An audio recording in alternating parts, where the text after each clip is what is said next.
படிவு என்பது அடங்கிப் போவதல்ல, பண்போடு நடந்து கொள்வது. மனிதன் தன் சொந்த நிழலில் நின்று கொண்டே ஏன் இருட்டாக இருக்கிறது என்று கவலைப்படுகிறான்.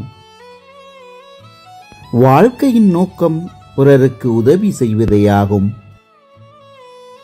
கடலில் பெய்யும் மழை பயனற்றது, பகலில் எரியும் தீபம் பயனற்றது, வசதி உள்ளவனுக்கு கொடுக்கும் பரிசு பயனற்றது, நோய் உள்ளவனுக்கு கொடுக்கும் அருஞ்சுவை உணவு பயனற்றது, அதுபோல் முட்டாளுக்கு கூறும் அறிவுரையும் பயனற்றது.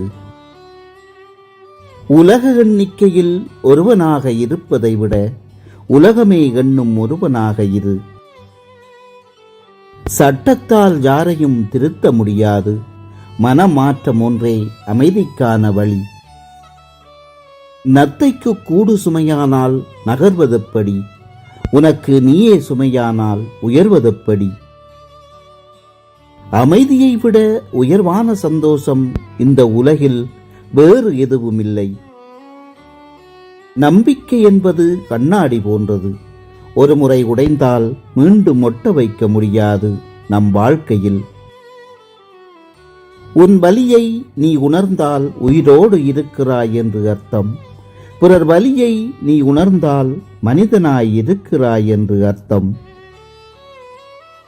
எத்தனை முறை நீரை கலக்கினாலும் அத்தனை முறையும் நீர் தெளிவடையும். அதேபோல் தன்னம்பிக்கையுள்ள மனமும் எத்தனை முறை சோதனைகள் வந்தாலும் மீண்டும் தெளிவடையும்.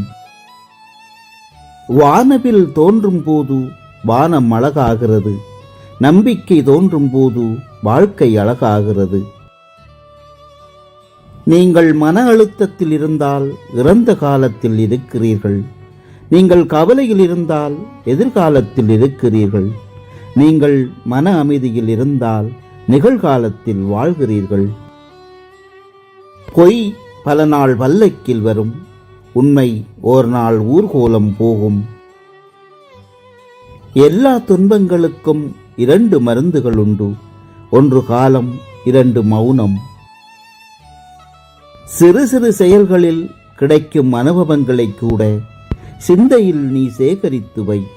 வாழ்வில் சிரமங்கள் ஏற்படும் போது அது சிறப்பாக வழிநடத்தும்.